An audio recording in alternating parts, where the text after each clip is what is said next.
Presented by माहीवर्स studios, जहां हर आवाज एक नई कहानी बन जाती है।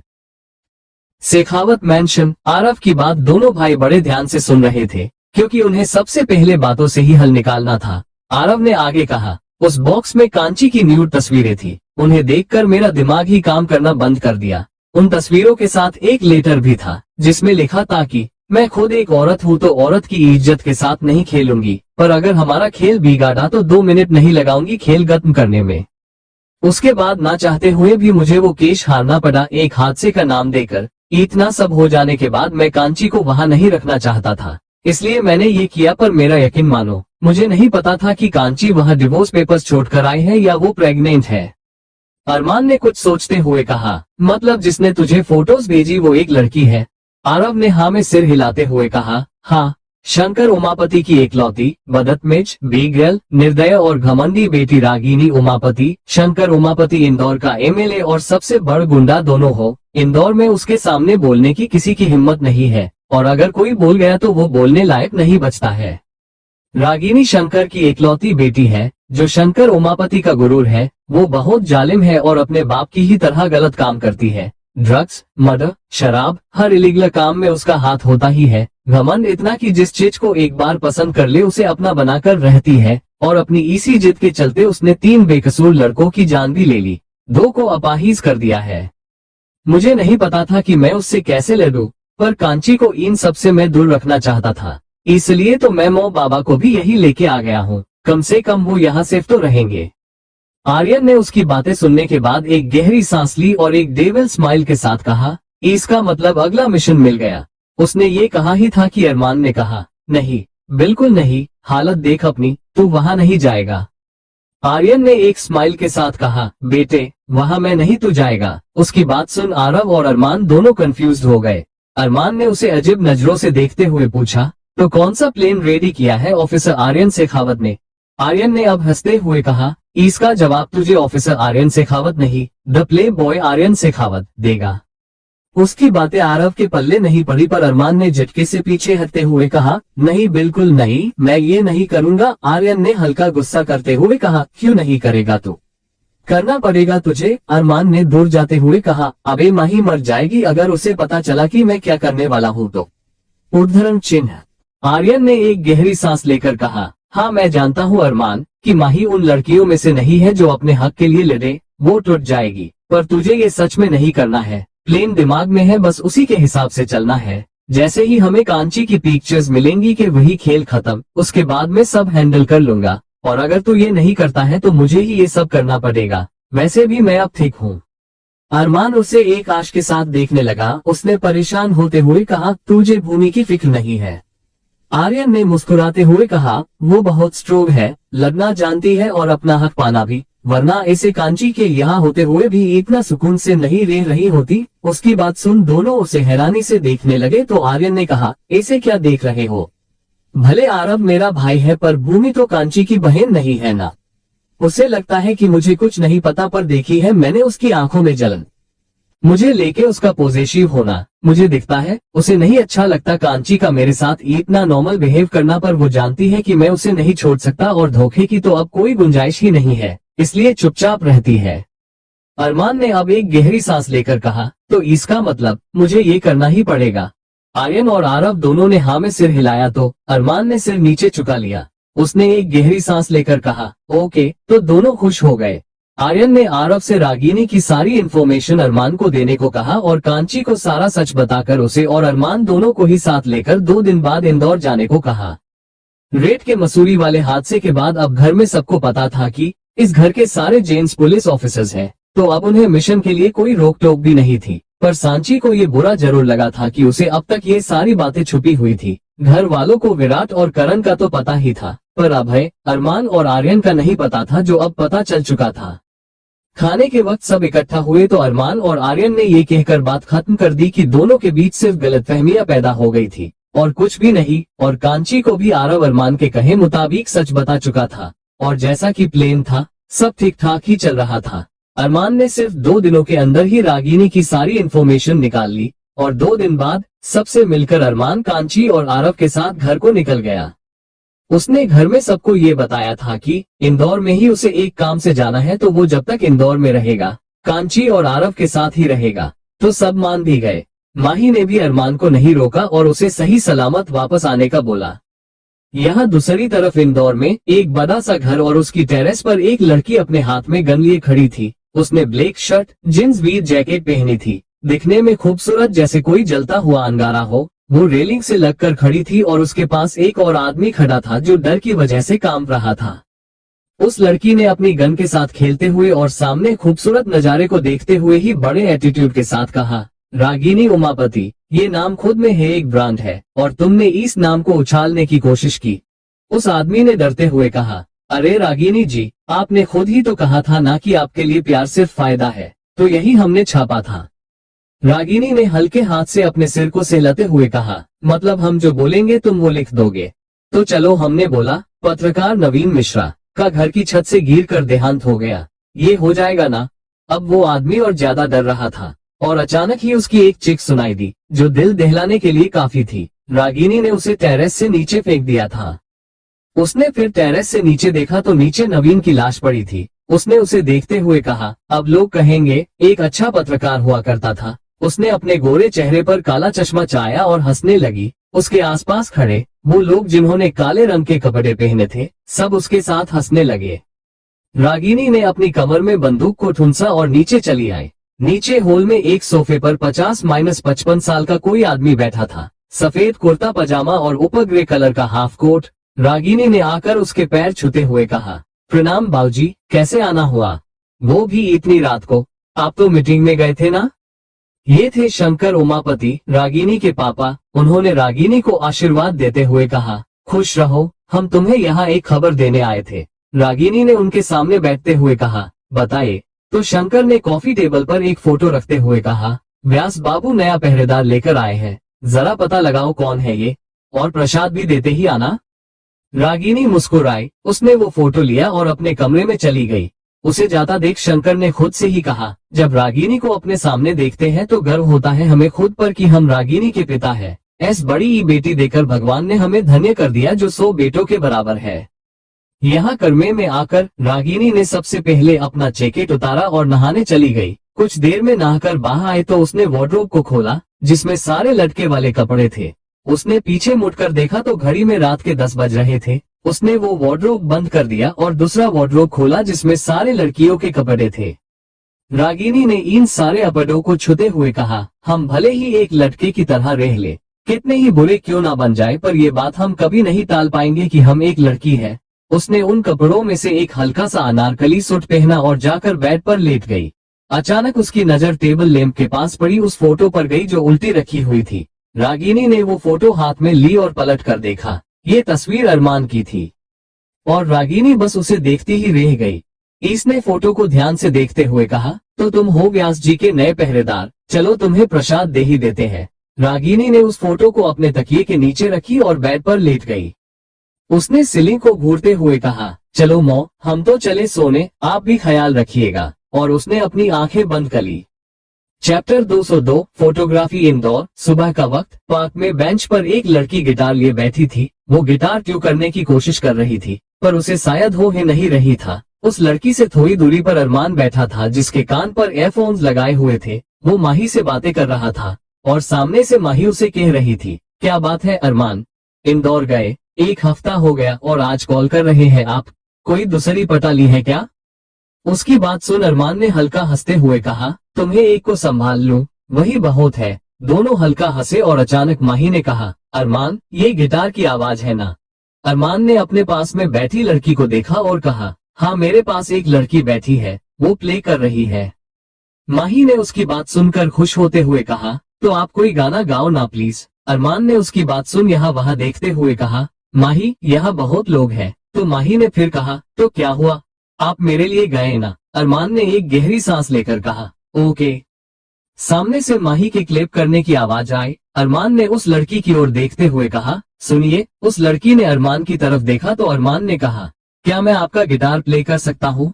उस लड़की ने एक बार अपने गिटार को देखा, फिर अरमान को देखा और वो मान गई। उसने अरमान को वो गिटार दे दिया। अरमान ने उसे थैंक यू कहा।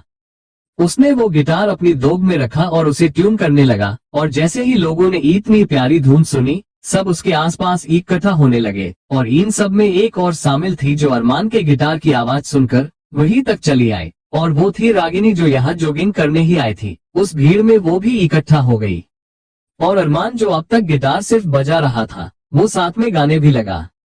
नना नना नना नना नना तू नज्म नज्म सा मेरी होंठों पे ठहर जा, मैं ख्वाब ख्वाब सा तेरी आंखों में जागू रे, तू इश्क इश्क सा मेरी रूह में आके बस जा, जिस ओर तेरी सहनाई उस ओर में भागू रे। उसकी आवाज में वो गाना बहुत प्यारा लग रहा था। सब उसके पास खड़े प्यार से अरमान को देख रहे थे, तो कई लोग उसकी पिक्चर्स ले रहे थे या वीडियो बना रहे थे। पर रागिनी, जिसने अरमान को देखते ही पहचान लिया कि ये व्यास जी मतलब आरव के घर आया हुआ मेहमान है, वो खामोशी से खड़ी उसे देख रही थी, या शायद समझने की कोशिश कर रही थी कि अरमान का कैरेक्टर है कैसा। पर अरमान तो सबसे जुदा होकर जैसे माही उसके सामने ही हो, वो गाए जा रहा था।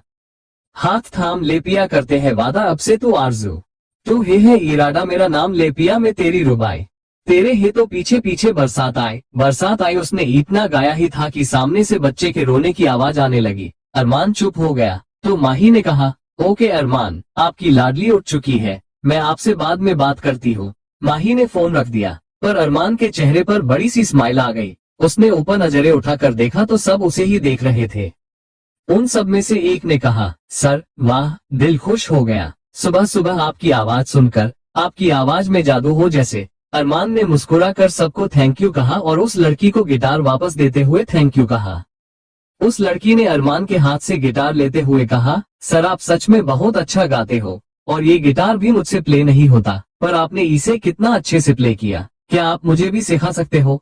अरमान ने उस लड़की के सिर पर प्यार से हाथ फेरा जैसे वो कोई बच्ची हो। उसने पूछा, क्या नाम है आपका?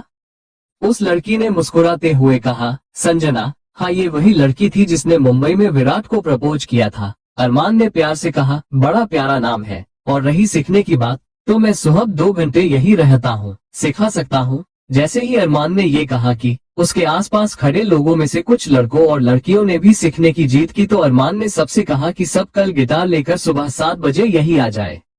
सबने खुश होते हुए हाँ कहा और एक एक कर वहां से चले गए। फिर अरमान ने भी संजना से जाने की इजाजत ली, और वो आगे बढ़ा ही था कि रागिनी ने उसके सामने आते हुए कहा, क्या हम भी गाना सीख सकते हैं? अरमान ने मुस्कुरा कर कहा, आपने शायद सुना नहीं, मैंने कहा कि जिसे भी सीखना है वो कल आ सकता है। वो इतना कहकर आगे बढ़ा ही था कि रागिनी ने पीछे से उसे कहा, व्यास जी तुम्हारे क्या लगते हैं? अरमान पीछे पलटा, उसने हैरानी से कहा, आप जानती हैं आरव को? वो मेरा भाई है। रागिनी को अरमान को देखकर और उसकी बातों को सुनकर कहीं से भी ये नहीं लगा कि वो कुछ गलत करने के इरादे से यहाँ आया है, तो उसने भी बात को पलटते हुए कहा, नहीं, वो इंदौर के सबसे बड़े वकील है, वो तो सब जानते ही है।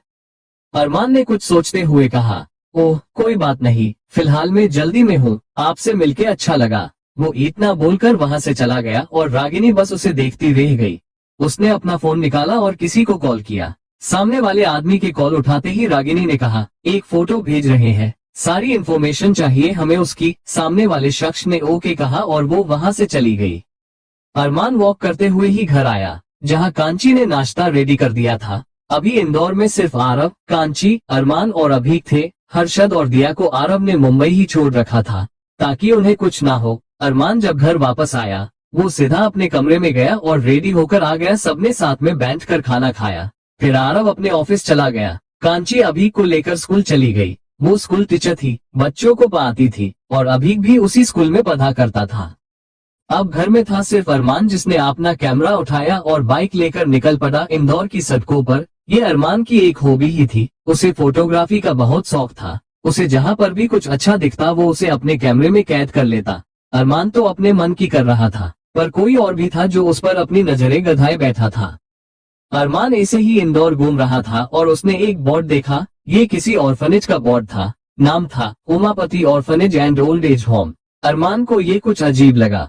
उसने बाइक साइड में पार्क की और पहले उस बोर्ड की फोटो ली और फिर ऑर्फनेज के अंदर चला आया। अंदर बहुत से बच्चे खेल रहे थे, कई बुजुर्ग बैठे बातें कर रहे थे, और भी बहुत। अरमान को ये माहौल काफी अच्छा लगा। वो उन सब की फोटोज लेने लगा और अचानक उसके कैमरे में एक तस्वीर कैद हुई।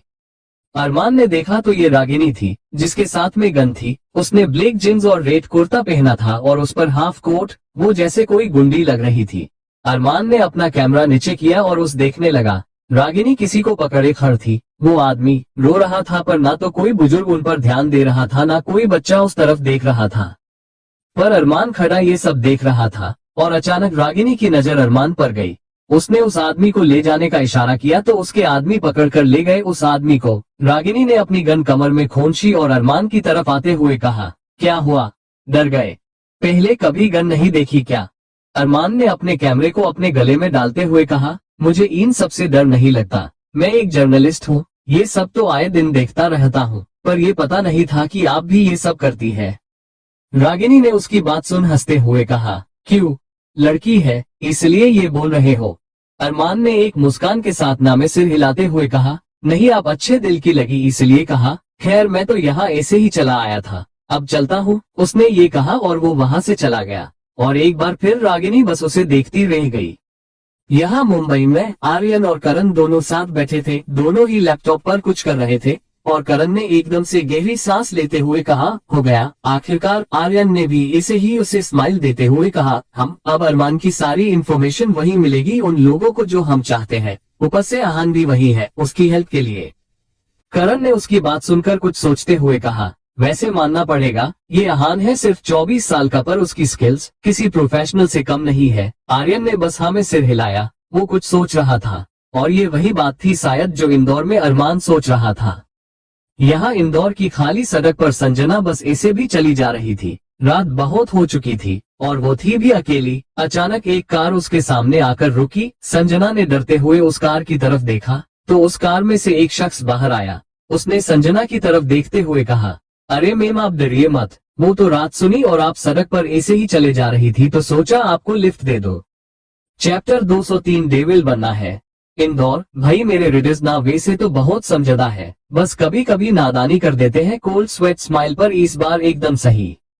ये कोई और नहीं आहान था जो आर्यन के कहने पर अभी ही इंदौर आया था। संजना को उसकी बातों पर भरोसा नहीं हो रहा था और होता भी कैसे, इतनी रात को आहान खुद आया था उसके सामने और उसके लिए अनजान भी था। संजना ने आगे कदम बढ़ाते हुए कहा, नो इट्स ओके, मैं चली जाऊंगी।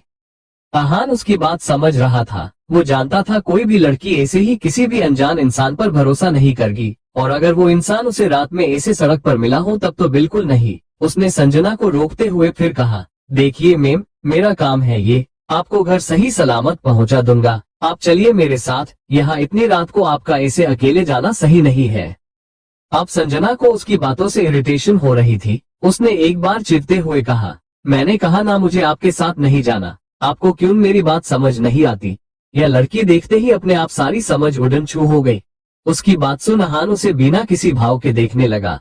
वो चुपचाप अपनी गाड़ी से पीठ लगाकर दोनों हाथ बांधे खड़ा हो गया और अपना सिर हिलाते हुए हल्के गुस्से से कहा, ओके मैम, जैसी आपकी मर्जी।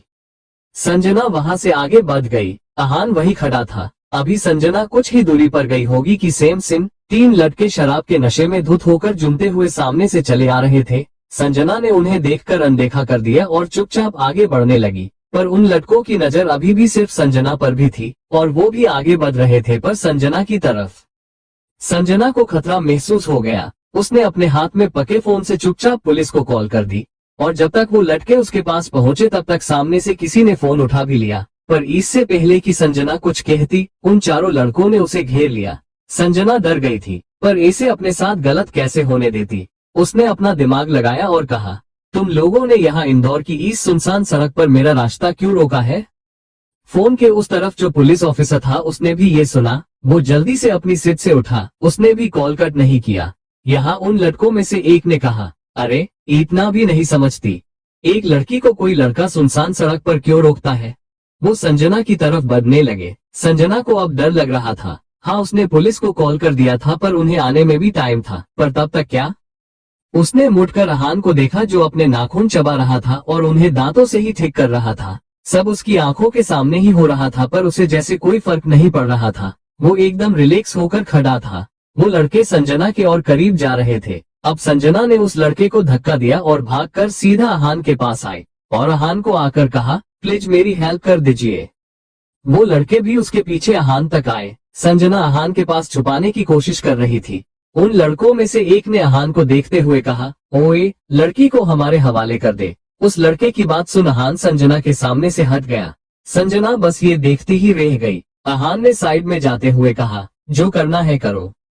संजना उसे हैरानी से देखने लगी। वो लड़के संजना की तरफ बढ़ने लगे और बढ़ते हुए ही एक लड़के ने कहा, क्यों, हो गई छुट्टी?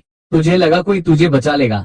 हम डेविल है, हमसे तुझे कौन बचाएगा? वो ये कहकर संजना की तरफ हाथ बढ़ा रहा था कि अचानक किसी ने उसे पीछे से खींचा और वो लड़का सीधा जमीन पर। उस लड़के ने दर्द से कहारते हुए पीछे देखा, ये अहान था। उसने गुस्से से कहा, मारा क्यों बे? अहान ने अपने कोट से मिट्टी जाते हुए कहा, मुझे तेरी बात अच्छी नहीं लगी। उस लड़के ने फिर दर्द से कराहते हुए कहा, मैंने क्या कह दिया बे? अब अहान ने अपनी गुस्से भरी आंखों से उसे देखते हुए कहा, डेविल सिर्फ मैं हूँ, तो तूने खुद को डेविल कैसे बोला? उसकी बात सुन उन दो लड़कों को गुस्सा आ गया, तो दोनों आ गए अहान से लड़ने पर। अहान ऐसे ही एक पुलिस ऑफिसर नहीं था। सबको धोया उसने, पर एक के हाथ में पता नहीं कहां से चाकू लग गया। उसने संजना के हाथ पर भी चाकू मारा। अच्छा हुआ कि चोट कम आई। अहान ने उसे भी सबक सिखाया, पर पता नहीं कैसे हाथापाई में उसे भी चोट लग गई। इतने में वहां पुलिस आ गई। उन सबको लड़ता देख पुलिस ने आकर सीधा उन लड़कों को पकड़ा। संजना रो रही थी, वो बहुत डर गई थी। एक इंस्पेक्टर ने आकर अहान को सैल्यूट करते हुए कहा, सर आपको ज्यादा चोट तो नहीं लगी ना? उसकी बात सुन संजना अपनी आंसुओं से भरी आंखों से उसे देखने लगी। उसने सोचा नहीं था कि अहान पुलिस वाला होगा। अहान के हाथ में चोट लगी थी मुक्के मारने की वजह से। उसने अपने हाथ झटकते हुए कहा, लेके जाओ इन सबको, बड़ा डेविल बनने का शौक है इन सबको, कराओ इन सबको डेविल के दर्शन। पुलिस उन तीनों को लेकर वहां से चली गई और संजना जिसके आम पर चोट लगी थी वो अपना आम पके गाड़ी से पीठ लगाए खड़ी रो रही थी। अहान ने उसके सामने जाकर अपनी कमर पर हाथ रखते हुए कहा, तुम लड़कियों का भी अजीब ही होता है ना? अच्छे लोगों से लड़ती हो और बुरे लोगों से डरती हो। अगर कोई मदद कर रहा है तो उन्हें सुनाती हो और कोई गलत कर रहा है तो कमजोर लड़की बनकर रोने लगती हो। समझ ही नहीं आती है मुझे ये लड़कियां। वो बोल ही रहा था कि संजना ने उसे गले लगा लिया और रोने लगी। Chapter 204 RJ Indore. अहान समझ गया था कि संजना डर गई है। उसने उसके बालों में धीरे से हाथ फेरते हुए कहा, ओके मैम, शांत हो जाए, कुछ नहीं हुआ है, चलिए मेरे साथ। ओके। उसने संजना को गाड़ी में बैठाया और दोनों सीधा हॉस्पिटल गए। अहान ने पहले संजना की ड्रेसिंग करवाई, पर उसे दर्द हो रहा था तो वो बार बार हिल रही थी। अब नर्स भी परेशान हो चुकी थी, तो अहान ने नर्स के हाथ से कॉटन लिया और उसे जाने का इशारा किया। नर्स वहां से चली गई और अहान संजना के सामने बैठ गया और हल्के हाथ से उसके घाव पर दवाई लगाने लगा। उसे दर्द ना हो इसलिए वो धीरे धीरे फूंक भी मार रहा था और संजना ध्यान से उसे देख रही थी। अहान को भी ये महसूस हो रहा था, पर उसने अपनी नजरें नहीं हटाई और घाव पर दवाई लगाते हुए ही कहने लगा, लड़की हो या लड़का, सेल्फ डिफेंस जरूरी होता है। सबको हक होता है अपने सपने पूरे करने का, जो मन करे वो करने का। फिर मदद के लिए गुहार लगाना क्या सही है? हम अपने सपने खुद पूरे करते हैं तो हमारी सेफ्टी की जिम्मेदारी भी हमारी खुद की ही होती है। उसने अपनी नजरें उठाकर संजना को देखा और कहा, एक बात हमेशा याद रखना, तुम लड़की हो, कमजोर नहीं। उसकी बात सुन संजना के चेहरे पर स्माइल आ गई। उसने हाँ में सिर हिलाया। अहान उसकी ड्रेसिंग कर चुका था। उसने उठते हुए कहा, ठीक है तो फिर चलिए, आपको घर छोड़ देता हूँ। वो आगे बढ़ने को हुआ कि संजना ने उसका हाथ पकड़कर उसे वापस हाथ पकड़कर बैठा दिया। अहान ये देख हैरान रह गया। उसने असमंजस में संजना की ओर देखा तो संजना ने एक कॉटन लिया और उसे डेटोल में भिगोकर अहान के हाथ पर लगी चोट को साफ करने लगी। अहान उसे शांत नजरों से देखने लगा तो संजना ने उसकी चोट पर ड्रेसिंग करते हुए कहा, इतनी ज्ञान की बातें करते हैं आप, पर इतना भी नहीं पता कि चोट को ऐसे खुला नहीं छोड़ते। अहान के चेहरे पर एक स्माइल आ गई। उसने पूछा, नाम क्या है तुम्हारा? संजना ने उसकी तरफ देखा और उसने भी एक स्माइल के साथ कहा, संजना। अहान ने सिर्फ संजना सुना तो कहा, संजना। और संजना ने ना में सिर हिलाते हुए कहा, सिर्फ संजना? मेरा ऐसा कोई रिश्तेदार है ही नहीं जो मुझे नाम दे सके। मेरा तो कोई नाम ही नहीं है। ये तो संजना इसलिए है क्योंकि ये लड़की कहकर अनाथ आश्रम में हर लड़की को याद नहीं रखा जाता। संजना की बात सुन अहान ने मुस्कुराते हुए कहा, सेब पिंच, मेरे पास भी ऐसा कोई नहीं है जो मुझे नाम दे सके। मैंने भी अपना नाम खुद ही रखा है। संजना ने अब अहान के हाथ में ड्रेसिंग कर दी और कहा, आप इंदौर में नए हैं? अहान ने हाँ में सिर हिलाते हुए कहा, नया हूँ और अब एक घर ढूंढने वाला हूँ। तुम मेरी हेल्प करोगी? संजना ने खुश होते हुए कहा, तो मेरे घर चलो। अहान उसे अजीब नजरों से देखने लगा तो संजना ने कहा, अरे मतलब 2 फ्लोर का घर है, ऊपर वाला खाली है, वहाँ रह सकते हो, ऑफिस की तरफ से मिला है पर मैं सिर्फ नीचे ही रहती हूँ, तुम मुझे किराया दे देना। अहान ने कुछ सोचते हुए कहा, तुम काम क्या करती हो? संजना ने खुश होते हुए कहा, आरजे हूँ। अहान ने कहा, ओह आरजे, ये अच्छा है। दोनों बातें करते करते साथ बाहर चले आए और अहान ने उसे घर छोड़ा। अहान ने कहा कि उसे काम है पर वो बाद में आकर घर देख लेगा और वो वहां से चला गया। सुबह का वक्त पार्क में अरमान गिटार के साथ बैठा था और उसके सामने कुछ लड़के और लड़कियां भी गिटार लेकर बैठी थी, उनमें संजना भी थी। अरमान ने सबको गिनते हुए कहा, हम तो तुम सारे 15 हो, तो चलो अपने अपने नाम बताओ। सब एक एक कर अपना नाम बताने लगे। ओम, रीमी, आंचल, प्रिया, किशोर, यश, वेद, नरेश, रोकी, साहिल, संजना, नैना, बनी और आखिरी रागिनी। अरमान ने सबके नाम सुनने के बाद कहा, ओके तो सबके नाम अच्छे, यहाँ रोज आओगे इसलिए एक दूसरे से दोस्ती कर लेना। फिलहाल मैं एक ट्यूब प्ले करूंगा और गाना गाऊंगा, सब ध्यान देना और ध्यान से सुनना। सबने हाँ कहा तो अरमान ने शुरू किया, जितनी दफा देखो तुम्हें धके जोरों से, ऐसा तो कभी होता नहीं मिलके गैरों से, दो दूर जाना ना नहीं, तुमको है कसम खुद से ज्यादा तुम्हें चाहते हैं सनम। अरमान रुक गया और उसने कहा, चलो अब इसी धुन को प्ले करने की कोशिश करो, गाना गाते रहो ताकि ट्यून याद आती रहे। सब यही करने लगे और बीच बीच में अरमान भी सबको बताता और फिर लगभग 1.5 घंटा ऐसे ही बीत गया। उसके बाद संजना ने वही गाना गाया और ट्यूब भी एकदम सही प्ले की। उसकी आवाज सच में अच्छी थी, सबने उसकी तारीफ की। अरमान ने भी, जो रागिनी को अच्छा नहीं लगा, पर उसने कुछ नहीं कहा। उसके बाद अरमान ने बाकी कल करने को कहा और सबको जाने को कहा। सब एक एक वहां से जाने लगे, पर संजना ने अरमान से जाकर कहा, सर मैं एक आरजे हूँ और आज मेरी टीम, सॉरी हमारी टीम में एक और आरजे आने वाली है। उस खुशी में आज हमने एक पार्टी रखी है, आप भी वहाँ आए ना। अरमान ने उसकी बात सुन घड़ी में टाइम देखा, फिर जाती हुई रागिनी की तरफ देखते हुए कहा, सो सॉरी संजना, मैं तो नहीं आ पाऊंगा, पर तुम अपनी टीम के नए मेंबर को मेरी ओर से कॉन्ग्रेचुलेट जरूर कर देना। संजना ने कहा, कोई बात नहीं सर, पर आप आते तो अच्छा लगाता। आपको पता है उसने पहले कहीं भी काम नहीं किया है, 2 बच्चों की मोह है, पर उसकी आवाज और टैलेंट ने सबको अपना दीवाना बना दिया।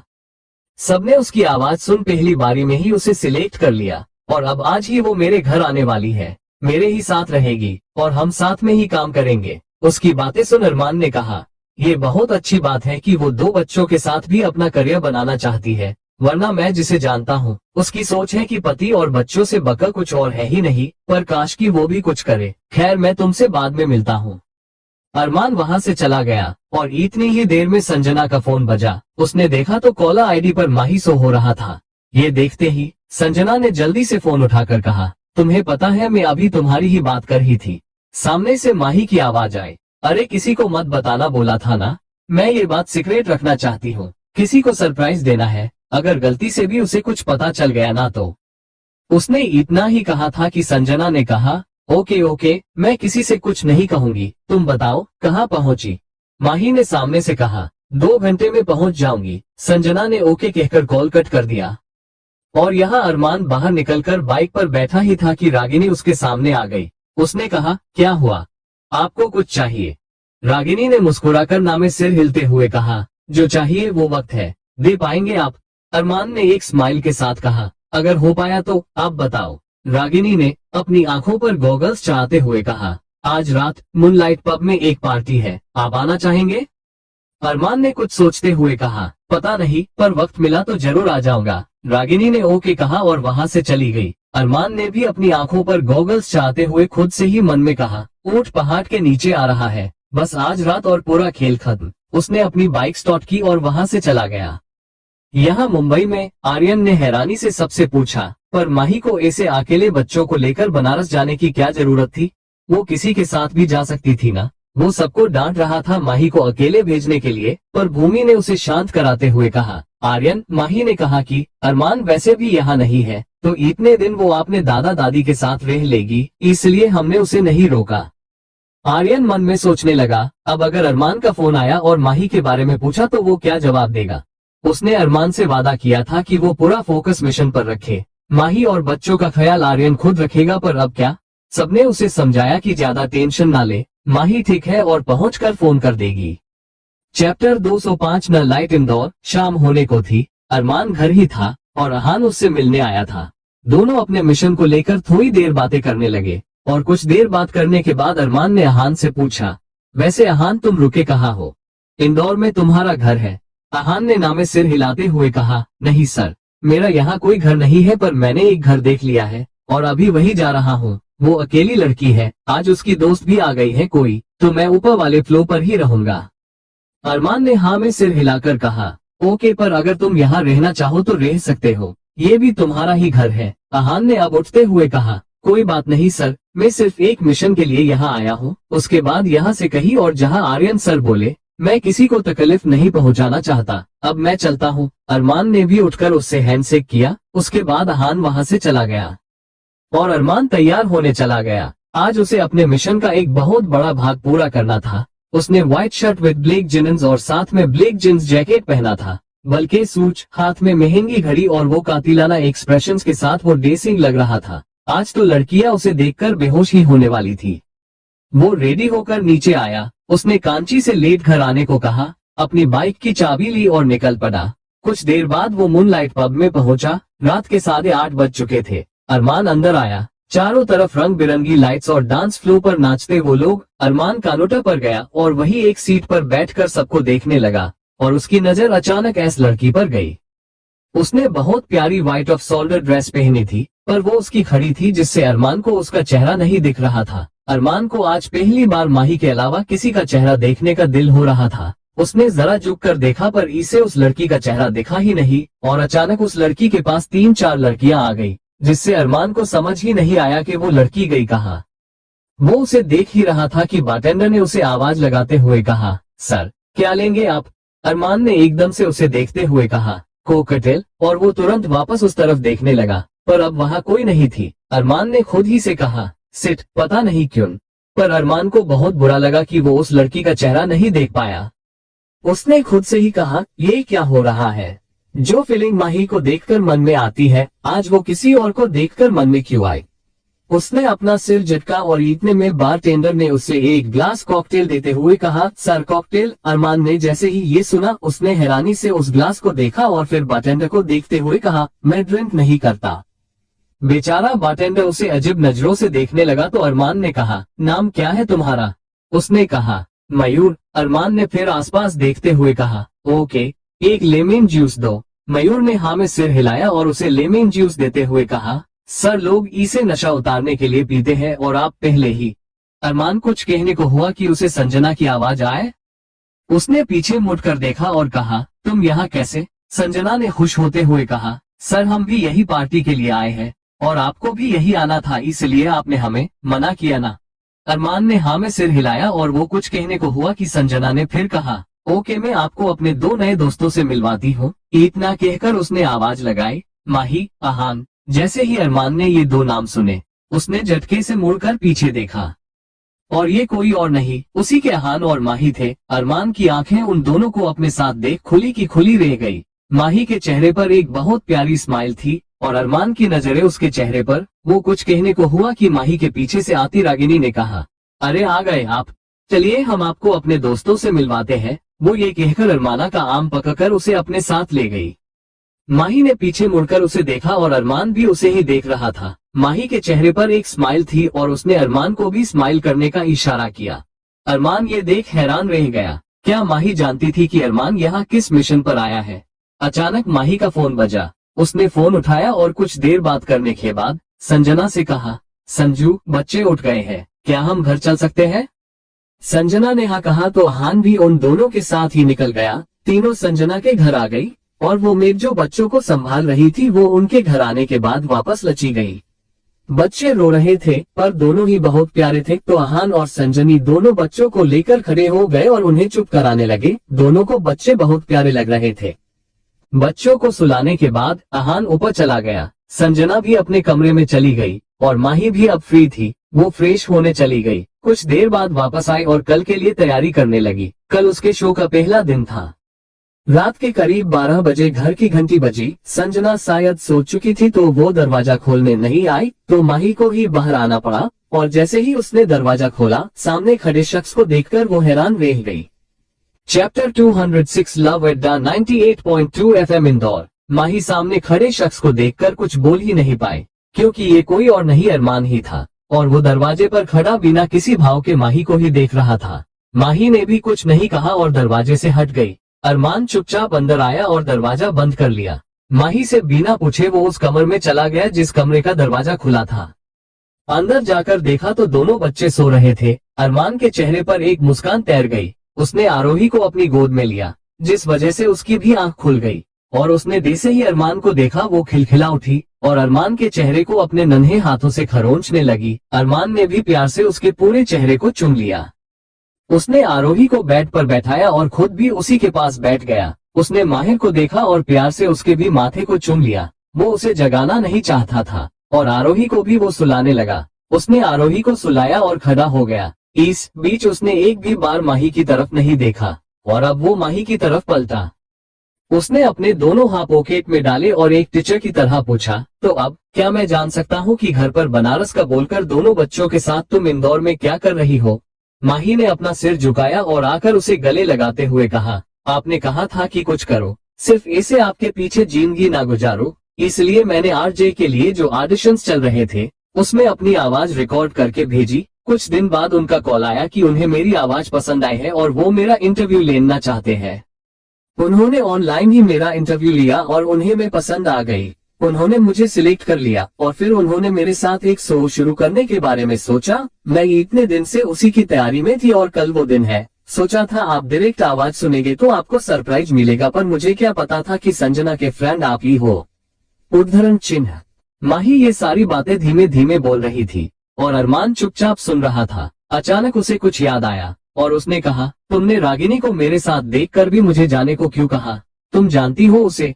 माही उससे अलग हुई और नामे सिर हिलाते हुए कहा, मैं नहीं जानती, पर ये सोचकर कुछ नहीं कहा कि शायद ये भी आपके मिशन का ही कोई हिस्सा हो और मैं आपको पहचान कर आपको मुश्किल में ना डाल दूं। अरमान ने माही के चेहरे को प्यार से अपने हाथ में लिया और कहा, इतना समझने के लिए और मुझ पर भरोसा रखने के लिए शुक्रिया, पर तुम्हारा यहाँ आना खतरे से खाली नहीं है। और वो कुछ और कहता इससे पहले ही माही ने उसके मुंह पर साथ रख दिया और कहा, मैं यहाँ मिसेज अरमान शेखावत बनकर नहीं बल्कि आरजे माही बनकर आए हूँ और खुद की एक पहचान बनाना चाहती हूँ, तो मैं यहाँ किसी को भी ये पता नहीं लगने दूंगी कि आप मेरे हस्बैंड हो, ठीक है? माही ने अरमान से पूछा पर उसने कोई जवाब नहीं दिया, तो माही ने फिर कहा, क्या हुआ, अच्छा नहीं लगा प्लेन? अरमान ने अब भी कुछ नहीं कहा तो माही ने फिर कहा, क्या हुआ, आप कुछ बोलते क्यों नहीं? अरमान ने उसे छोटी आंखें करके देखा और अपनी आंखों से ही उसके हाथ को हटाने को कहा, क्योंकि माही का हाथ अब भी उसके मुंह पर था। जब माही को ये रियलाइज हुआ तो उसने जल्दी से अपना हाथ हटाते हुए कहा, सॉरी। अरमान ने अब एक गहरी सांस लेकर कहा, ठीक है, पर तुम्हें बच्चों का और अपना पूरा ध्यान रखना पड़ेगा। मुझे जब भी मौका मिलेगा मैं तुमसे मिलने और बच्चों से मिलने जरूर आऊंगा। माही ने हाँ में सिर हिलाया तो अरमान ने उसके करीब आकर उसके गर्दन में अपना हाथ डाला और उसके माथे को चुमा। माही ने भी सुकून से अपनी आंखें बंद की। अरमान ने उसे खुद से दूर किया और बच्चों की तरफ देखा। उसने माही को देखा और फिर कहा, बच्चे सो रहे हैं। माही को कुछ समझ में नहीं आया, उसने बस हाँ में सिर हिलाया। अब अरमान उसके करीब आया और एकदम से उसकी कमर में हाथ डालकर उसे अपने करीब कर लिया। माही एकदम से चौंकी, उसने हैरानी से अरमान को देखा तो अरमान ने अपने चेहरे को माही के चेहरे के एकदम करीब ले जा कहा, जिंदगी हमेशा मेरा ही इम्तिहान क्यों लेती है? जब मैं सोचता हूँ कि सब ठीक है तभी कुछ ना कुछ रोम हो जाता है, पर इन सब के बीच भी मैं सिर्फ एक बात जानता हूँ और वो ये है कि मैं चाहे कुछ भी कर लूं, पर मैं तुम्हें खुद से कभी दूर नहीं होने दे सकता, क्योंकि तुम मेरी जिंदगी का हिस्सा नहीं, मेरी पूरी जिंदगी हो। मैं तुम्हें खुद से कभी दूर नहीं करूंगा। उसने एकदम से माही के होंठों पर अपने होंठ रख दिए। माही एकदम से चौंकी, पर उसने पहले कभी कुछ कहा है जो अब कहेती। वो चुप ही रही और कुछ ही देर में अरमान अपने ऊपर से काबू खोने लगा। माही को जब ये महसूस हुआ तो उसने अरमान के सीने पर हाथ रख उसे खुद से हल्का सा दूर किया। अरमान ने उसके चेहरे को देखा तो माही ने बच्चों की तरफ देखते हुए कहा, वो सो रहे हैं, उठ गए तो? अरमान ने भी अपने बच्चों की तरफ देखा और फिर वापस माही की तरफ देखकर कहा, ओके, तो मैं चलता हूँ। माही को लगा शायद अरमान को बुरा लग गया हो। उसने अरमान का हाथ पकड़ा तो अरमान ने पलटकर उसे देखा। उसे समझ आ गया कि माही क्या कहना चाहती है। उसने एक गहरी सांस लेकर कहा, मुझे सच में जाना पड़ेगा, मैं बाद में मिलता हूँ। माही ने अब अरमान का हाथ छोड़ दिया और अरमान वहां से चला गया। अगली सुबह 9 बजे रेडियो स्टेशन लव अड्डा 98.2 FM पर लाइव शो जिसे शुरू होने में बस 30 सेकेंड बाकी थे और जे की सीट पर बैठी थी माही। उसने ग्लास वॉल से बाहर खड़ी अपनी टीम की तरफ देखा और थम किया। एक गहरी सांस ली और प्रसारण शुरू। माही ने अपनी मीठी आवाज में कहना शुरू किया, गुड मॉर्निंग इंदौर, मैं हूँ जे माही और आज मैं आपके लिए लेकर आई हूँ एक एकदम नया show, the love and love. ये शो है उन लोगों के लिए जो अपने प्यार का इजहार नहीं कर पाते। ये शो है उन लोगों के लिए जो प्यार नहीं कर पाते। ये शो है उन लोगों के लिए जो प्यार करके भी उसे जान नहीं पाते। ये शो है उन लोगों के लिए जो अपने प्यार को निभाना चाहते हैं। तो ये शो है उन लोगों के लिए जो अपने प्यार को मनाना चाहते हैं। तो कुल मिलाकर ये शो सबके लिए है। तो आए इस शो की शुरुआत करते इस लव एंथम से। माही एक सांस में ही सब बोल गई और फिर उसने एक गाना प्ले किया। ये गाना भी उसी की तरह बड़ा ही प्यारा था। तू आता है सीने में जब जब सांसें भरती हूँ, तेरे दिल की गलियों से मैं हर रोज गुजरती हूँ, हवा के जैसे चलता है तू, मैं रेत जैसे उड़ती हूँ, कौन तुझे यूं प्यार करेगा जैसे मैं करती हूँ, हा हा हा हा हा हा। गाना खत्म होने के बाद माही ने माइक फिर से ऑन किया और कहा, तो यहाँ आपको वो राहें मिलेगी जो आप चाहते हैं। किसी को अपना प्यार मिलेगा तो किसी को इजहार मोहब्बत। तो फिर देर किस बात की, उठाए फोन, मिलाए नंबर और बताए हमें कि क्या है आपके मन में। उसे ये कहा कि 10 सेकंड के अंदर अंदर कई कॉल्स आ गई, पर उन सब में एक नंबर था जिसे माही देखते ही पहचान गई। उसने तुरंत उस कॉल को रिसीव किया। चैप्टर 207 प्यार की परिभाषा इंदौर। माही के कॉल रिसीव करते ही सामने से आवाज आई, हेलो माही, मेरा नाम अरमान है। माही ने सुकून से अपनी आंखें बंद कर ली और कहा, हेलो अरमान, कैसे हैं आप। अरमान ने भी वैसे ही सॉफ्ट वॉइस में कहा, मैं बिल्कुल ठीक हूँ, मुझे आपसे कुछ पूछना था। माही ने फिर से वैसे ही कहा, जी बोलिए, क्या पूछना चाहते हैं आप। अरमान ने अपना गला खंगालते हुए कहा, मुझे ये पूछना है कि अगर आप किसी से प्यार करते हो पर जब भी उसे कुछ बताने जाओ तो आपके पास शब्द नहीं होते। शायद वो भी जानती है कि मैं उससे कितना प्यार करता हूँ, पर अपने दिल की वो सारी बातें जो मुझे उससे कहनी होती है वो मैं दिल खोलकर नहीं कह पाता। इस वजह से कहीं मैं उसे खुद से दूर तो नहीं कर रहा हूँ ना। उद्धरण चिन्ह। माही के चेहरे पर स्माइल आ गई। उसने एक गहरी सांस लेने के बाद कहा, अगर वो आपसे प्यार करती है तो वो आपके मन की बात भी बखूबी जानती होगी, क्योंकि लोग कहते हैं अल्फाज ए मोहब्बत तो हर कोई कर लेता है, एक जज्बात ए मोहब्बत है जो हर किसी के बस की बात नहीं। और आपकी बातें सुनकर मुझे आपके प्यार का एहसास हो रहा है। तो आपकी पार्टनर तो उस एहसास में जीती है, उन्हें तो आपके जज्बात बिना लफ्जों के भी छूते होंगे। अरमान ने सामने से बस हम कहा तो माही ने कहा, आपकी बातों ने आज मुझे एक चीज समझ आई है कि मोहब्बत में जज्बातों के साथ साथ अल्फाजों का होना भी जरूरी होता है। और आपकी इतनी प्यारी बात के लिए ये प्यारा सा गाना। वो चुप हो गई और एक सॉन्ग प्ले किया जिसकी लाइंस बहुत प्यारी थी, जैसे कुछ कम रोशन है रोशनी, कुछ कम गीली है बारिशें, कुछ कम लहराती है हवा, कुछ कम सी दिल में ख्वाहिशें, थम सा गया है ये वक्त ऐसे तेरे लिए ही ठहरा हो जैसे हम दो। ये गाना खत्म होने के बाद माही ने फिर कहा, प्यार मोहब्बत इश्क ये सारे एक ही रूप है पर इसके अलग अलग तरीके हैं। हर किसी के लिए इसका अपना एक नियम है, अपना एक तरीका है और अपनी एक परिभाषा है। मेरे लिए प्यार एक एहसास है जो हर पल मेरे अंदर रहता है और मुझे महसूस करवाता है कि हाँ, मैं किसी की हो चुकी हूँ और अब उसके बिना ये जिंदगी ही नहीं है, क्योंकि वो मेरी जिंदगी का हिस्सा नहीं, मेरी पूरी जिंदगी है। माही को एकाएक अरमान की कल रात वाली बात याद आ गई। उसने फिर कहा, मेरी प्यार की परिभाषा क्या है ये तो आप जान चुके, तो बताएं कि ये इश्क प्यार मोहब्बत आपके लिए क्या है। जो जल्दी से उठाए फोन, लगाए नंबर और बताए हमें अपने दिल की बात। और कुछ ही देर में कई कॉल एक साथ आए। माही ने पहला कॉल रिसीव किया और सामने से आवाज आई, हेलो मैम, मेरा नाम अहान है। जैसे ही बाहर खड़ी संजना ने ये सुना वो रुक गई। अहान ने फिर कहा, मेरे लिए प्यार फिक्र है। अगर आपको उस इंसान की फिक्र नहीं है, उसकी परवाह नहीं है तो वो प्यार नहीं है। तो मेरे प्यार की परिभाषा है परवाह, फिक्र, केयर। माही ने फिर एक मुस्कान के साथ कहा, बहुत खूब। उसने दूसरा कॉल लिया। सामने से आवाज आई, हाय, मेरा नाम संजना है। जैसे ही माही ने ये सुना कि उसने ग्लास वॉल से बाहर देखा जहां संजना फोन लिए खड़ी थी। माही अभी हैरान ही थी कि संजना ने कहा, मेरे लिए प्यार भरोसा है। अगर मैं उस पर भरोसा नहीं करती हूँ या वो मुझ पर भरोसा नहीं करता है तो ये प्यार नहीं हो सकता। उसकी बाहों में जाकर मैं खुद को सिक्योर फील करती हूँ, क्योंकि मुझे उस पर भरोसा है कि वो मुझे कुछ नहीं होने देगा। तो मेरे लिए प्यार का मतलब विश्वास ही है। माही ने एक मुस्कान के साथ कहा, बहुत अच्छे, उसे अब समझ आ रहा था, कहीं ना कहीं संजना अहान को पसंद करने लगी थी। माही ने एक और कॉल रिसीव किया और सामने से किसी लड़की की पर सख्त आवाज आए, अपना नाम नहीं बताएंगे, पर हमारे लिए प्यार वो दुखती रग है जिससे कोई भी हमें तकलीफ पहुंचा सकता है। माही ने उसकी बात सुन प्यार से कहा, अब ये तो हर मन पर चाह प्रेम का अलग रंग है, कोई इसे रोशनी मानता है, कोई अंधेरा, कोई इसे सब कुछ मानता है तो कोई कुछ भी नहीं। आप भी अपनी जगह सही है, पर दूसरे भी गलत नहीं है, और आज का मकसद यही था कि हम अपना हाल दिल बयां करें और किसी और की सुने, क्योंकि कभी कभार किसी की बात सुनकर भी सुकून मिलता है। माही ने रुक कर देखा तो उस लड़की ने कॉल कट कर दिया था, पर माही कहाँ ही रुकने वाली थी। उसने अपना आज का एपिसोड अच्छे से किया। लिसनर्स के रिस्पॉन्स देखकर लग रहा था जैसे उन्हें माही और उसका शो बहुत पसंद आया है। उसकी पूरी टीम ने यहाँ तक कि एडिटर ने भी उसकी तारीफ की। उसका पूरा दिन उसने रेडियो स्टेशन में ही बिताया, कुछ दूसरे प्रोजेक्ट और कल की तैयारी की। संजना ने अपना शो किया जिसका नाम था द लाइफ गुरु। फिर दोनों ही शाम को एक साथ निकली और एक बात की, माही ने अपने बच्चों को घर पर नहीं छोड़ा था, वो उन्हें अपने साथ लेकर आई थी। अपने ऑफिस शो के टाइम बस वो बाहर थे, उसकी पूरी टीम के पास, वरना पूरे दिन उसने बच्चों के साथ ही काम किया और बच्चों ने भी उसे तंग नहीं किया। शाम को घर आने के बाद संजना और माही दोनों पहले फ्रेश हुई, नहाकर कपड़े चेंज किए और फिर दोनों ने मिलकर खाना बनाया और साथ में खाया। संजना माही से छोटी थी तो वो माही को देखकर बहुत कुछ सीख रही थी, पर माही तो खुद अभी बहुत कुछ सीख रही थी और बहुत कुछ अभी उसका सीखना बाकी था। क्रमशः चैप्टर 208 आपको उससे प्यार हो गया तो।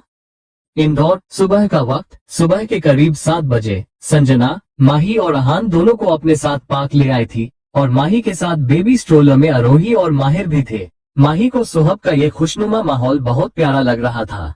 संजना उन दोनों को वही ले आई जहां अरमान अपनी क्लास लेता था। वो शायद अभी आया नहीं था, पर काफी स्टूडेंट्स वहां आ चुके थे।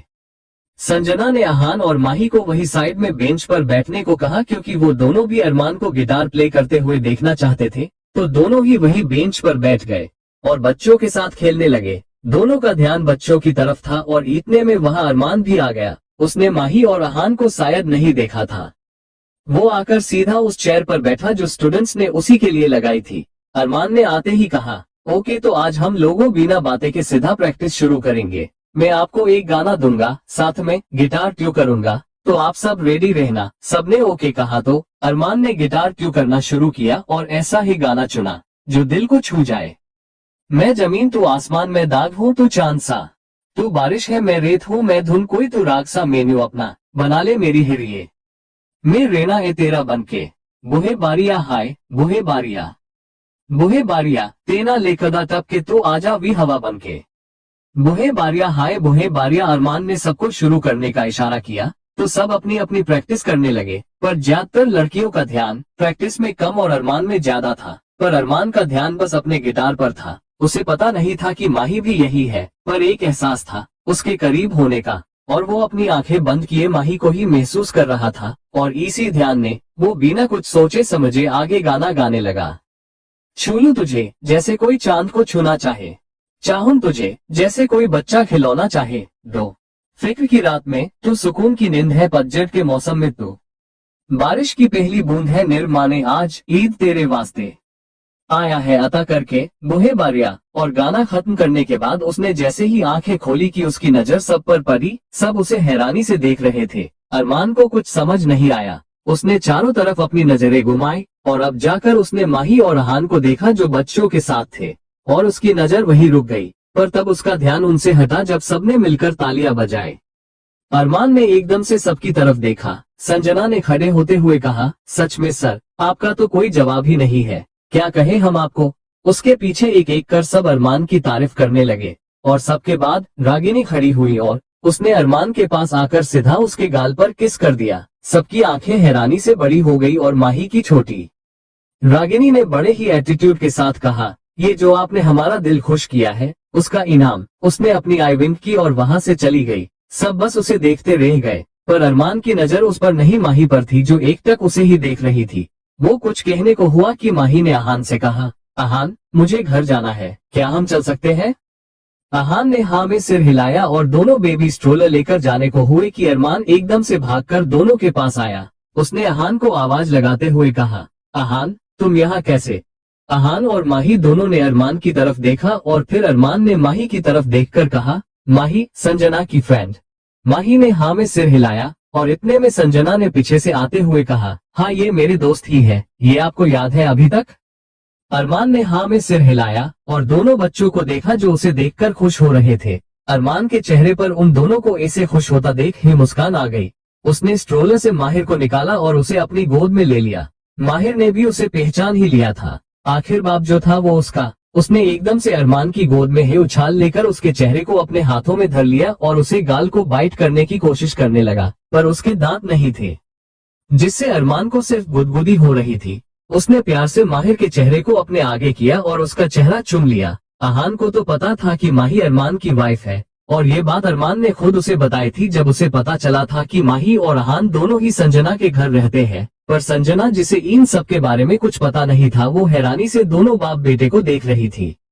उसने हैरानी से कहा, अरे वाह माही, देखो अपने बेटे को। 2 दिन से मैं ईस से इसी प्यार की उम्मीद कर रही हूँ, पर इसने मुझे एक बार भी ऐसा प्यार नहीं किया और आपसे पहली बार मिलते ही इतना प्यार लुटा रहा है। नोट फेर। उसकी बात सुन अरमान मुस्कुराया। उसने माहिर को वापस स्ट्रोलर में लेटाया और तीनों की तरफ देखकर कहा, मुझे बच्चे बहुत पसंद है, शायद इसलिए बच्चों को भी मैं पसंद हूँ। उसकी बात सुन अहान और संजना दोनों मुस्कुराए, पर माही नहीं। उसने एक गहरी सांस लेते हुए कहा, मुझे जाना है, काम का थोड़ा प्रेशर है तो प्लीज चलते हैं। अहान ने अरमान की तरफ देखा और फिर कहा, मुझे थोड़ा काम है, आप एक काम करेंगे मेरा सर, प्लीज। अरमान ने हाँ में सिर हिलाया तो अहान ने कहा, मुझे आपकी बाइक चाहिए थोड़ी देर के लिए, संजना के साथ कहीं जाना है। आप क्या माही को मेरी गाड़ी से घर तक ड्रॉप कर देंगे, प्लीज? ये सुन माही और अरमान ने एक दूसरे को देखा, पर संजना हैरानी से अहान को देखने लगी। उन्हें कहाँ जाना था भला? अरमान ने हाँ में सिर हिलाया और कहा, ओके, वैसे भी आज मुझे भी कहीं जल्दी पहुंचना है। उसने अहान को अपनी बाइक की चाबी दी और अहान से गाड़ी की चाबी ली। अहान ने संजना को इशारा किया और वो उसे लेकर वहां से चला गया। यहाँ अरमान ने एक बार माही को देखा जो अपनी नजरें जमीन पर बधाए खड़ी थी। अरमान ने धीरे से कहा, मैं 1 मिनट में आया। वो वापस सारे स्टूडेंट्स के पास आया जो प्रैक्टिस कर रहे थे। उसने उन सबसे जाने को कहा और खुद भी वापस माही के पास आया। उसने स्ट्रोलर से दोनों बच्चों को अपनी गोद में ले लिया और माही को भी चलने का बोल गाड़ी तक आ गया। दोनों आकर गाड़ी में बैठे और अरमान ने गाड़ी स्टार्ट कर दी। माही ने भी अपना सिर विंडो के ग्लास से लगा लिया और बाहर देखने लगी। अरमान ने एक बार उसकी तरफ देखा पर कुछ नहीं कहा। यहाँ दूसरी तरफ अहान बाइक फुल स्पीड में इंदौर की सड़कों पर दौड़ा रहा था, पर संजना, जिसकी हालत खराब थी, उसे स्पीड से डर लग रहा था। उसने अपनी आंखें कसके बंद कर रखी थी। जो अहान ने भी साइड मिरर से देखा, उसे संजना का ऐसा करना अच्छा लगा और अचानक उसे कुछ सूझा। उसने एकदम से ब्रेक लगाई और संजना जी से धक्का लगा। उसने एकदम से अहान को कसके पकड़ लिया। अहान को भी उसके ऐसे पकड़ने से एक कट सा लगा। उसने हल्का सा मुड़कर देखा। संजना ने जल्दी से अपने हाथ पीछे ले लिए और अपनी पलकें नीचे झुकाते हुए कहा, सॉरी, वो मुझे स्पीड से डर लगता है तो मैंने।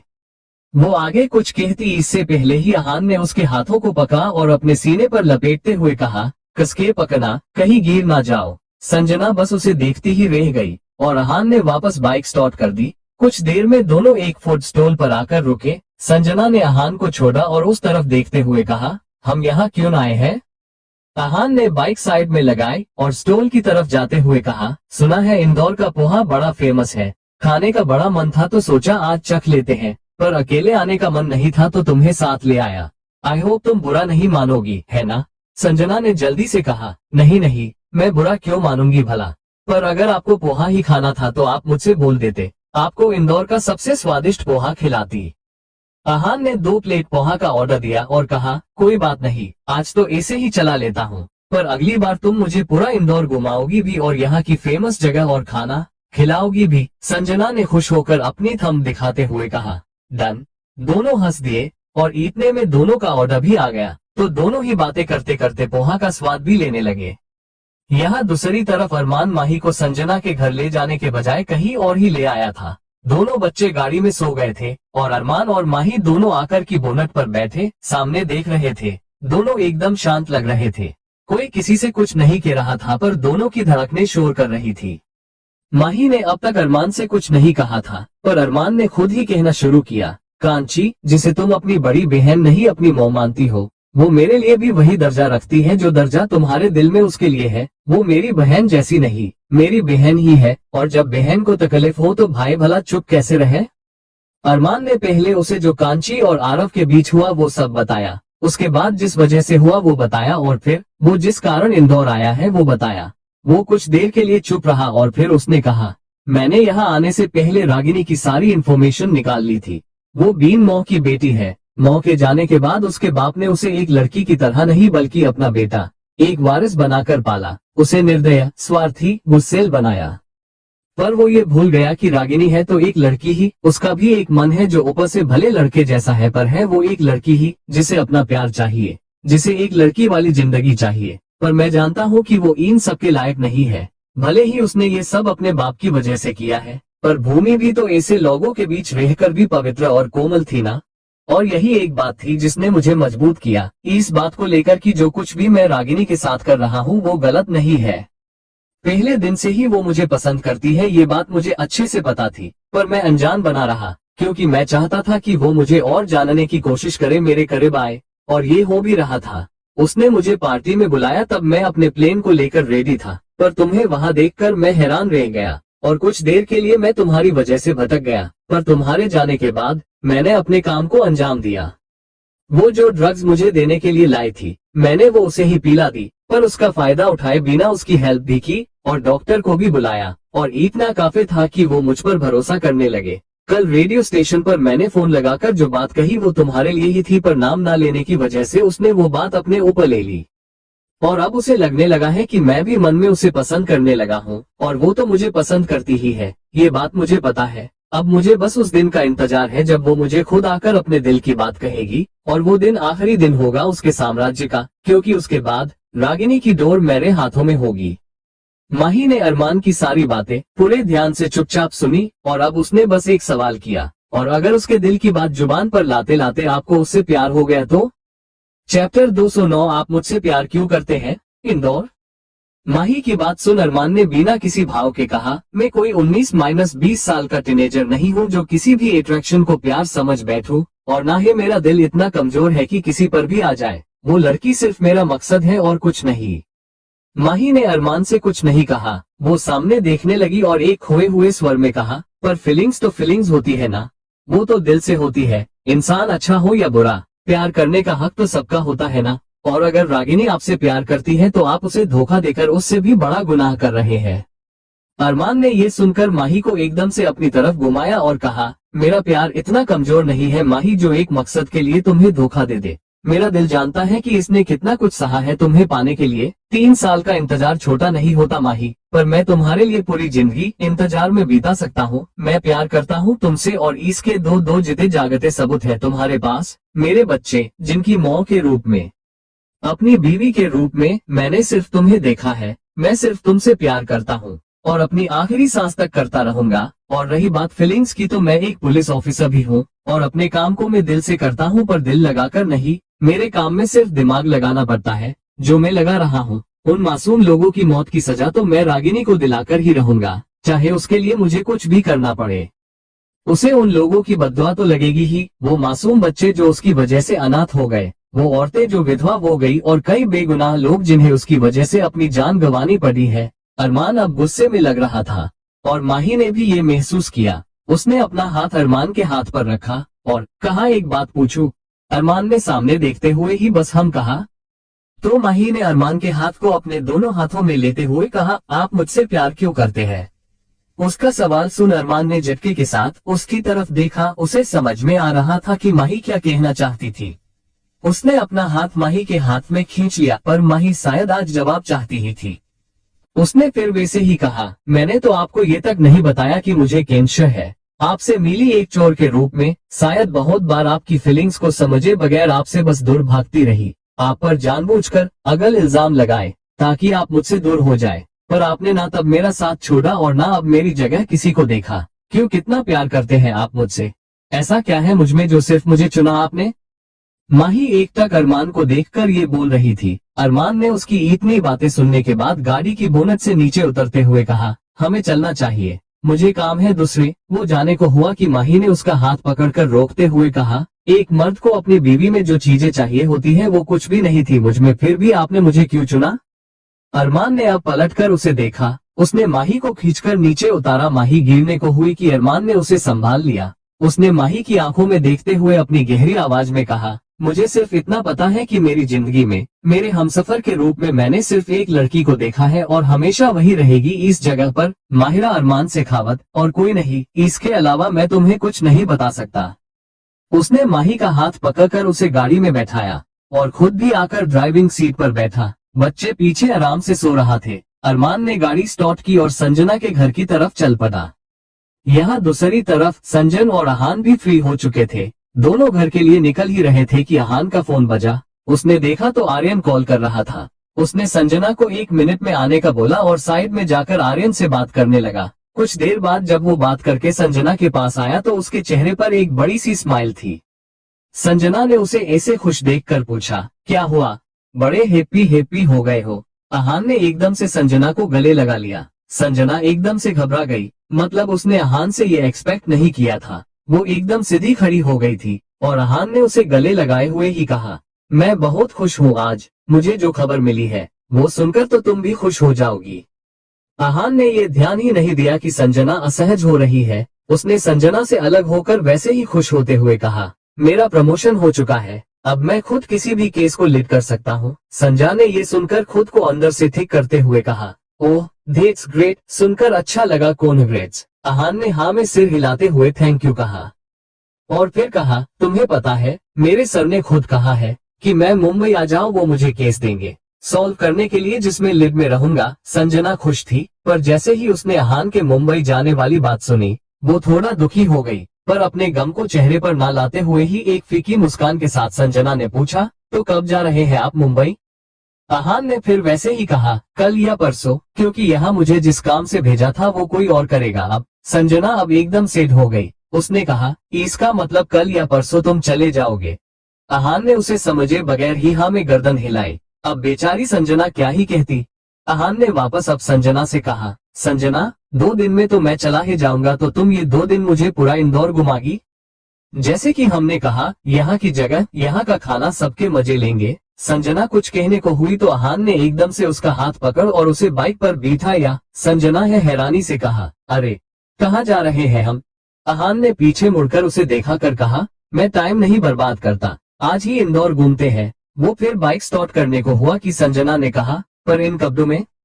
उन दोनों ने ही जोगिंग वाले कपड़े पहने थे। अहान ने उसे हाथ दिखाकर कहा, उसकी फिक्र तुम मत करो, चलो। वो फिर बाइक स्टार्ट करने को हुआ कि संजना ने कहा, 1 मिनट, मैं माही को बता तो दो कि मैं घर नहीं आ रही हूँ। अहान ने हाँ में सिर हिलाते हुए कहा, अरे हाँ, मुझे भी किसी को बताना है। 1 मिनट रुको। दोनों ने अपना अपना फोन निकाला।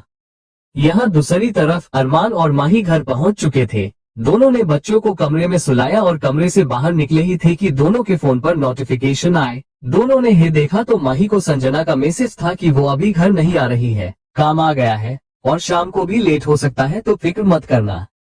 माही ने सामने बस हम में रिप्लाई किया और फोन साइड में रख दिया। अरमान को अहान का मैसेज आया था कि वो बिजी है और शाम को भी थोड़ा बिजी ही रहेगा आज। अरमान ने भी उसे ओके लिखकर भेज दिया। उसने अपना फोन जेब में रखा और दोनों ने ही पलटकर एक दूसरे की तरफ देखा। माही ने नॉर्मली कहा, संजना काम में बिजी है तो घर लेट आएगी। अरमान ने भी कहा, हाँ अहान भी। दोनों कुछ देर चुप रहे और अचानक दोनों को हिलाइट हुई। दोनों ने एक साथ कहा, इन दोनों का कुछ चल रहा है। दोनों ने एक दूसरे को देखा और कहा, मुझे भी यही लगता है। दोनों फिर से चुप हो गए और अरमान का फोन एक बार फिर बजने लगा। उसने देखा तो आर्यन उसे कॉल कर रहा था। उसने साइड में जाकर फोन उठाते हुए कहा, हाँ बोल। तो सामने से आर्यन की आवाज आई, मैंने अहान को इस केस से दूर कर दिया है, मैं खुद वहाँ आ रहा हूँ। जैसे ही अरमान ने ये सुना उसने कहा, तू क्यों, सब ठीक है ना, और तेरी तबीयत? आर्यन ने सामने से मजाक करते हुए कहा, अरे भाई, इतने दिन से स्टोरी से बाहर था, अब तो आने दे, मैं ठीक हूँ। और वैसे भी अहान की ट्रेनिंग कब की खत्म हो चुकी है, वो तो मैं ही उसे असिस्ट करने के लिए कहता था ताकि वो और मजबूत बने, पर अब वो केस खुद हैंडल कर सकता है और एक पूरी टीम उसका वेट कर रही है, तो उसे तो जाना ही है। और मैं इसलिए आ रहा हूँ क्योंकि ये केस जल्दी खत्म करना होगा, कुछ ऐसा करना होगा कि ये जल्दी से खत्म हो जाए। भूमि का 5th मंथ चल रहा है और मैं चाहता हूँ कि उसकी डिलीवरी तक सब घर में हो एकदम ठीक ठाक। बच्चे के ताऊजी भी। अरमान ने बस हम कहा। उसने पलटकर एक बार माही को देखा जो नहाने जा रही थी। उसने कहा, अच्छा आर्यन, मैं तुझसे बाद में बात करता हूँ, और उसने कॉल कट कर दी। वो अंदर आया और प्यार से अपने बच्चों को देखा जो सो रहे थे। वो कमरे से बाहर निकल गया। उसने पूरे घर को अच्छे से चेक किया। 3 रूम, एक बड़ा सा हॉल, किचन और ऊपर वाले लिफाफे पर भी ऐसा ही था। नीचे एक कमरे में माही रुकी थी। एक कमरा संजना का था और एक कमरा ऐसा ही खाली पड़ा था। अरमान ने उस कमरे में आकर देखा तो ये कमरा साफ सुथरा था। शायद इस कमरे की सफाई भी रोज होती थी। अरमान ने उस कमरे को अच्छे से देखा। वो कुछ सोच रहा था और उसके चेहरे पर एक स्माइल आ गई। उसने अपनी शर्ट उतारी और सीधा बाथरूम में चला गया। यहाँ दूसरे कमरे से माही जब नहा कर निकली तो उसने सोचा कि अरमान गया कि नहीं गया, तो वो चेक करने बाहर चली आई। उसने देखा तो दूसरे कमरे का दरवाजा खुला था। वो सोच रही थी कि अरमान इस कमरे में है या कोई और।